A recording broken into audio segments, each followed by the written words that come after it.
कहानी की शुरुआत एक ऐसी खौफनाक सुबह से होती है जिसे दुनिया कभी भुला नहीं पाएगी। हमारा मुख्य किरदार, जिसका नाम जेम्स था, वो अपने बिस्तर पर लेटा हुआ था, लेकिन ये कोई आम सुबह नहीं थी। रेडियो और टीवी पर चारों ओर बस एक ही खबर गूंज रही थी कि एक बहुत ही विशाल एस्टेरॉयड नॉर्थ अटलांटिक समुद्र से टकरा चुका है। इस टक्कर ने पूरी पृथ्वी पर तबाही का ऐसा मंजर पैदा कर दिया था कि उत्तर से लेकर दक्षिण तक एक भयानक फायर स्टॉर्म यानी आग का तूफान तेजी से आगे बढ़ रहा था। जेम्स पर्थ, ऑस्ट्रेलिया में रहता था और यहाँ की जनता को पता था कि स्टॉर्म सबसे आखिर में उनके पास पहुंचेगा। उनके पास सिर्फ और सिर्फ 12 घंटे का वक्त बचा था। 12 घंटे बाद पर्थ की धरती राख में बदल जाने वाली थी। जेम्स इस वक्त अपनी लवर जोई के साथ उसके बीच हाउस में था। दोनों अपने आखिरी पलों को एक दूसरे की बाहों में बिता रहे थे, लेकिन जेम्स के मन में एक अजीब सी बेचैनी थी। वो मौत के उस भयानक दर्द को महसूस नहीं करना चाहता था। जोई चाहती थी कि जेम्स उसके साथ वही समुद्र के किनारे शांति से अपने आखिरी घंटे बिताए, लेकिन जेम्स का प्लान कुछ और ही था। उसे शहर के दूसरे कोने में हो रही दुनिया की आखिरी पार्टी में जाना था। जेम्स का मानना था कि अगर वो नशे में धुत रहेगा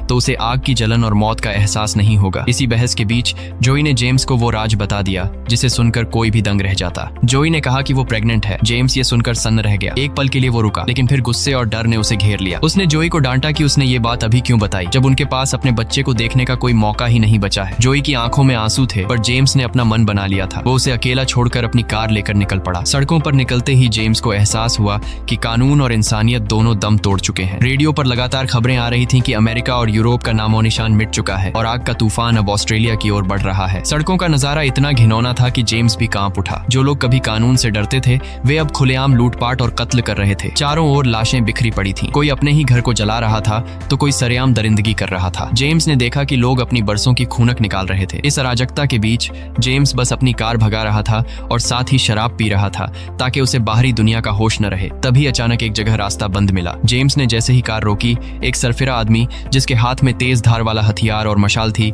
उसकी कार में घुस गया। उसने जेम्स की गर्दन पर हथियार टिका दिया। जेम्स ने कहा कि अगर उसे कार चाहिए तो वो ले ले, पर उस आदमी का मकसद कुछ और था। वो चाहता था कि जेम्स उसे वहां ले जाए जहां वो किसी का पीछा कर रहा था। रास्ते में उस आदमी ने एक घर के मालिक को देखा और कार रुकवा दी। जेम्स के सामने ही उस पागल आदमी ने उस ओनर पर हमला कर दिया और उसे बेरहमी से काटने लगा। जेम्स को समझ आ गया कि अगर वो यहाँ रुका तो अगला नंबर उसका होगा। वो मौका पाकर कार से कूदा और गलियों में भागने लगा। वो आदमी जेम्स के पीछे पड़ गया, लेकिन जेम्स ने अपनी जान पर खेलकर एक पुरानी कार के नीचे छुपकर खुद को बचाया। उसके हाथ में एक नुकीली कील भी घुस गई थी, जिससे उसे काफी दर्द हो रहा था। जब जेम्स वहां से निकलने की कोशिश कर रहा था, तभी उसने देखा कि एक वैन रुकी और उसमें से 2 दरिंदे एक छोटी बच्ची को किडनैप करके एक सुनसान घर के अंदर ले गए। जेम्स पहले तो वहां से भागना चाहता था, क्योंकि उसे लगा कि अब उसे किसी की परवाह नहीं करनी चाहिए, लेकिन जैसे ही उस बच्ची की दिल दहला देने वाली चीख उसके कानों में पड़ी, उसका जमीर जाग गया। उसने पास पड़ी गाड़ी से एक हथौड़ा उठाया और उस घर के अंदर घुस गया। अंदर का नजारा भयानक था। जेम्स ने बिना सोचे समझे पहले किडनैपर के सिर पर वार किया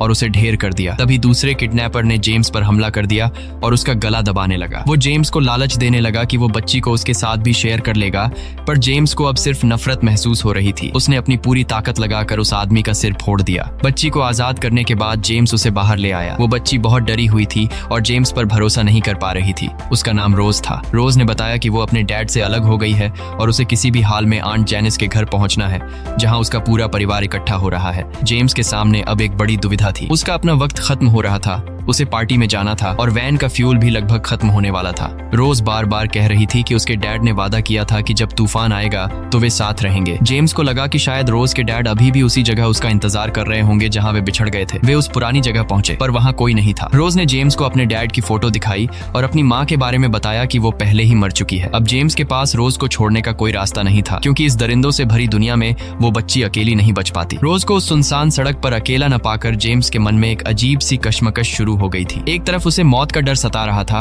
और वो जल्द से जल्द पार्टी में पहुंचकर खुद को नशे में डुबो देना चाहता था, तो दूसरी तरफ उस छोटी सी मासूम बच्ची की जान का सवाल था। जेम्स ने सोचा कि क्यों ना वो रोज को अपनी बहन के घर छोड़ दे, जो वही पास में रहती थी। उसने रोज से कहा कि मेरी बहन की भी 3 बेटियां हैं, वहां तुम्हारा मन भी लग जाएगा और तुम सुरक्षित भी रहोगी। रोज अपने डैड के पास जाना चाहती थी, लेकिन जेम्स के पास इतना फ्यूल नहीं था कि वो शहर के दूसरे कोने तक जा सके। आखिरकार रोज मान गई और दोनों जेम्स की बहन के घर पहुंचे। घर पहुंचने पहुंचते ही सन्नाटे ने उनका स्वागत किया। जेम्स ने कई बार दरवाजा खटखटाया, लेकिन अंदर से कोई आवाज नहीं आई। जेम्स को कुछ अनहोनी का एहसास हुआ। उसने रोज को बाहर गार्डन के पूल के पास रुकने को कहा ताकि वो खुद अंदर जाकर देख सके। जैसे ही जेम्स पिछले दरवाजे से घर में घुसा, उसे सीढ़ियों से पानी बहता हुआ दिखाई दिया। जब वो ऊपर बाथरूम में पहुंचा तो उसकी रूह कांप उठी। उसकी बहन और उसके पति ने शावर के नीचे बैठकर एक दूसरे को खत्म कर लिया था। उनकी लाशें पानी में डूबी हुई थीं। जेम्स की नजर खिड़की से बाहर गार्डन की तरफ गई, जहां ताजा खोदी हुई 3 छोटी कब्रें बनी थीं। जेम्स समझ गया कि उसकी बहन और जीजा ने अपनी तीनों बेटियों को मार दिया और फिर खुद भी जान दे दी ताकि उन्हें आग के तूफान की भयानक तड़प न झेलनी पड़े। ये मंजर देखकर जेम्स पूरी तरह टूट गया। उसे अपनी बहन के जाने का इतना दुख हुआ कि उसने वहीं रखी शराब की बोतलें उठाईं और पागलों की तरह पीने लगा। वो इन आखिरी घंटों में मौत की कड़वाहट भूलना चाहता था, पर दुख उसके गले लग गया था। उसने जल्दी से खुद को संभाला क्योंकि उसे वहां से निकलना था। वो रोज को बिना कुछ बताए अपनी बहन की कार की चाबी उठाकर बाहर आया। शुरू में उसने सोचा कि वो रोज को यहीं छोड़ दे, लेकिन जब उसने कार स्टार्ट की और रोज भागकर कार में बैठ गई तो जेम्स उसे दोबारा नहीं उतार सका। वो रोज को लेकर आगे बढ़ चला। रास्ते में उन्हें एक पुलिस वाला अपनी फैमिली के साथ एक लाइब्रेरी के पास खड़ा दिखाई दिया। जेम्स को लगा कि ये सबसे सुरक्षित मौका है। उसने सोचा कि पुलिस वाला कम से कम रोज की हिफाजत तो कर पाएगा। लेकिन जैसे ही जेम्स उस पुलिस वाले के पास पहुंचा, उसने देखा कि वहां का नजारा भी वैसा ही खौफनाक था। वो पुलिस वाला अपनी वर्दी और कानून का डर छोड़ चुका था। उसने अपनी गन निकाली हुई थी और वो जेम्स से विनती करने लगा कि प्लीज तुम मुझे और मेरी फैमिली को मार दो, क्योंकि मुझ में खुद पर गोली चलाने की हिम्मत नहीं है। जेम्स सन्न रह गया। उसने साफ मना कर दिया कि वो ये काम नहीं कर सकता। पुलिस वाले ने फिर कहा कि बस इतना कह दो कि तुम मुझे माफ करते हो। जेम्स ने कांपती आवाज में हाँ कहा और रोज को लेकर वहां से भाग निकला। जैसे ही वे लाइब्रेरी से बाहर निकले, पीछे से गोलियों की आवाज आई। पुलिस वाले ने अपनी पूरी फैमिली को खत्म कर दिया था। अब जेम्स के पास और कोई चारा नहीं बचा था। वक्त तेजी से बीत रहा था और रेडियो पर खबरें आ रही थीं कि अब सिर्फ कुछ ही घंटे बचे हैं। जेम्स आखिरकार अपनी मंजिल पर पहुंच गया,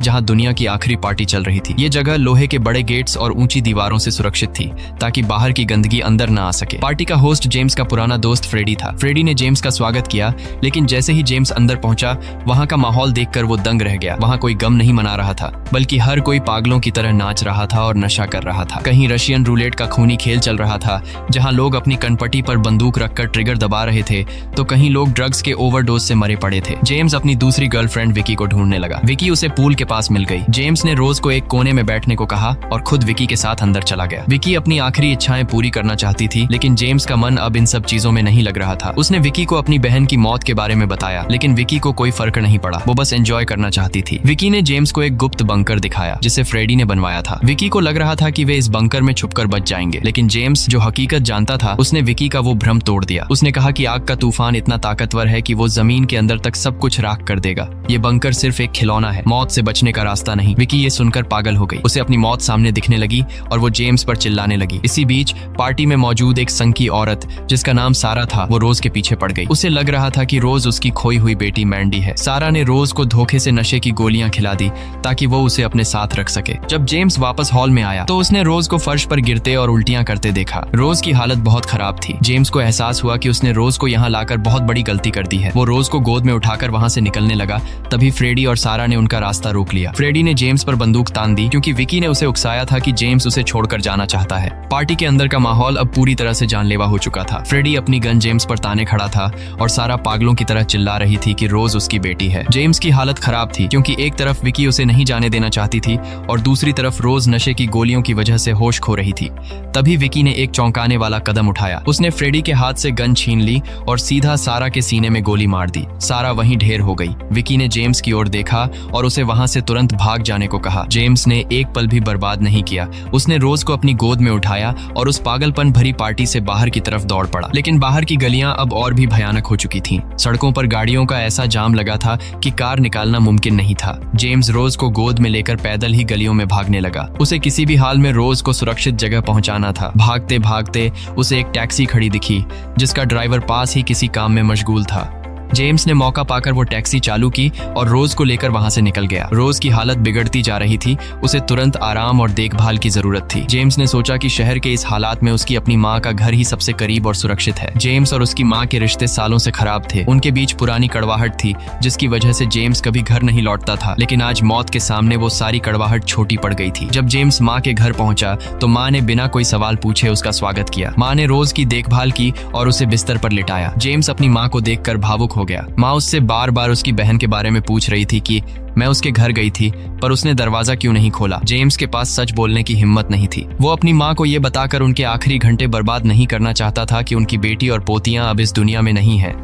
उसने झूठ बोल दिया कि वे शहर छोड़कर जा चुके हैं। माँ ने राहत की सांस ली और कहा कि वो अपने आखिरी पल अपनी अधूरी पहेली को सुलझाकर बिताएगी। जेम्स ने माँ से माफी मांगी और उनके साथ एक आखिरी भावनात्मक पल साझा किया। जैसे ही रोज को थोड़ा होश आया, जेम्स ने फिर से आगे बढ़ने की तैयारी की। माँ ने गैरेज से बचा हुआ पेट्रोल दिया ताकि जेम्स अपनी मंजिल तक पहुंच सके। माँ ने जाते हुए जेम्स से कहा कि तुम इस बच्ची के लिए जो कर रहे हो वो बहुत नेक काम है। ये शब्द जेम्स के दिल में उतर गए। उसे पहली बार एहसास हुआ कि जिम्मेदार होना कैसा महसूस होता है। रेडियो पर अब डरावनी खबरें आने लगी थीं कि दक्षिण पूर्व एशिया पूरी तरह जलकर राख हो चुका है और आग की दीवार अब ऑस्ट्रेलिया की दहलीज पर खड़ी है। जेम्स रोज को लेकर उसकी आंट जेनिस के घर की तरफ बढ़ा। वहां पहुंचकर रोज की खुशी का ठिकाना नहीं था क्योंकि उसे लगा कि अब वो अपने डैड से मिल लेगी। घर के बाहर कई गाड़ियां खड़ी थीं जिससे उम्मीद जागी कि शायद सब अंदर ही होंगे, लेकिन जैसे ही वे घर के अंदर गए वहां भी वही खौफनाक सन्नाटा था। जेम्स ने पिछवाड़े की तरफ जाकर देखा तो उसके पैरों तले जमीन खिसक गई। पेड़ों के नीचे कई लाशें पड़ी थीं। रोज का पूरा खानदान एक साथ खत्म हो चुका था। उनमें रोज के डैड की भी लाश थी। रोज के डैड ने अपना वादा निभाया था। वे घर पहुंच गए थे, लेकिन उन्होंने बाकी सब की तरह मौत को गले लगाना बेहतर समझा था। जेम्स नहीं चाहता था कि रोज ये सब देखे, लेकिन रोज अपने डैड से मिलना चाहती थी। जेम्स ने बड़ी मुश्किल से रोज को संभाला और एक सफेद चादर में उसके डैड की लाश को लपेटकर बाहर ले आया। जब रोज ने अपने डैड की लाश देखी तो वो फूट फूट कर रोने लगी। उसका इस दुनिया में अब कोई नहीं बचा था। जेम्स ने उससे कहा कि चलो मेरे साथ, अब यहाँ रुकना ठीक नहीं, लेकिन रोज ने मना कर दिया। उसने कहा कि उसके डैड ने वादा लिया था कि जब आखिरी वक्त आएगा तो वे साथ रहेंगे। रोज अपनी मौत का इंतजार अपने डैड के पास बैठकर ही करना चाहती थी। रोज की इस जिद और अपनों के प्रति उसके प्यार ने जेम्स को झकझोर कर रख दिया। उसे अपनी प्रेमिका जोई और उसके पेट में पल रहे अपने बच्चे की याद आई। उसे एहसास हुआ कि वो अब तक कितना स्वार्थी था। रोज ने जेम्स को समझाया कि अभी भी वक्त है, वो जोई के पास वापस जा सकता है। जेम्स ने भारी मन से रोज को आखिरी बार गले लगाया और उसे गुड बाय कहा। रोज उसे तब तक देखती रही जब तक उसकी कार आंखों से ओझल नहीं हो गई। जेम्स कार चलाते हुए पागलों की तरह रो रहा था। एक छोटी सी बच्ची ने उसे जिंदगी का सबसे बड़ा सबक सिखा दिया था कि अंत चाहे कितना भी भयानक हो,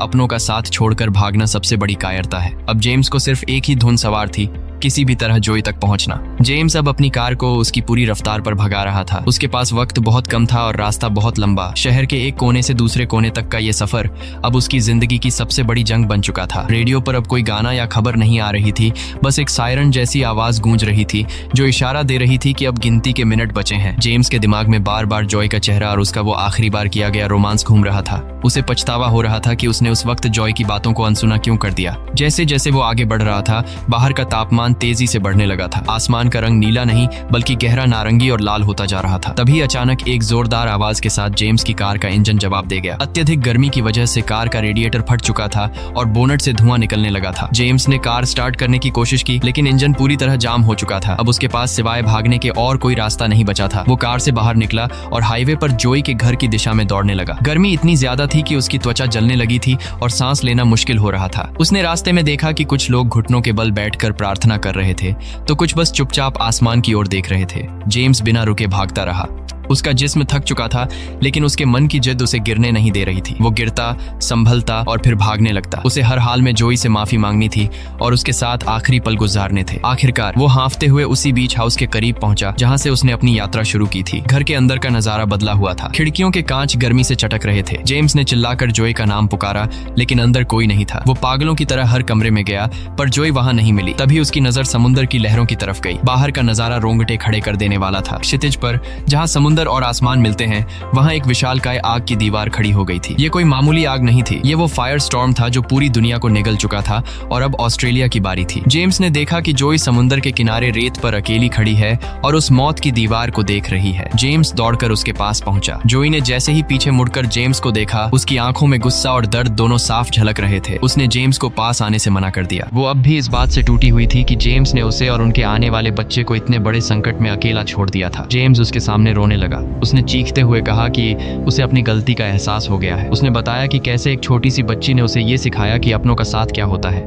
जेम्स ने जोई से हाथ जोड़कर माफी मांगी और कहा कि वो उसे छोड़कर अब कहीं नहीं जाएगा। जोई का गुस्सा उसकी मोहब्बत के आगे हार गया। उसने जेम्स को गले लगा लिया। उस पल दोनों के बीच कोई शिकायत नहीं बची थी। जेम्स ने अपना हाथ जोई के पेट पर रखा जहां उसका बच्चा पल रहा था, एक ऐसा बच्चा जिसे इस दुनिया की हवा में सांस लेने का मौका कभी नहीं मिलना था, लेकिन जेम्स ने उस पल को जी लिया। ठीक उसी वक्त आसमान से चिंगारियां और आग के गोले गिरने लगे। समुद्र का पानी भाप बनकर उड़ने लगा था और चिड़ियों के झुंड आसमान से जलकर नीचे गिर रहे थे। वो खौफनाक आग की दीवार अब उनके बिल्कुल करीब पहुंच चुकी थी। जेम्स और जोई ने एक दूसरे की आंखों में देखा। उनके पास भागने की कोई जगह नहीं थी और न ही कोई बंकर उन्हें बचा सकता था। उन्होंने एक दूसरे को कसकर पकड़ लिया। जेम्स ने जोई के कान में कहा कि वो उससे बहुत प्यार करता है। जोई ने भी उसे वही जवाब दिया। जैसे ही वो विशाल आग की लहर उन तक पहुंची, सब कुछ एक सफेद रोशनी में खो गया। उस भीषण गर्मी ने एक ही सेकंड में सब कुछ राख बना दिया। न कोई दर्द बचा, न कोई शिकायत और न ही कोई डर। पर्थ का वो खूबसूरत बीच हाउस और वे दोनों प्रेमी हमेशा के लिए उस तबाही का हिस्सा बन गए। कहानी यहाँ खत्म होती है। इसी के साथ इस दर्दनाक और खूबसूरत कहानी का अंत होता है।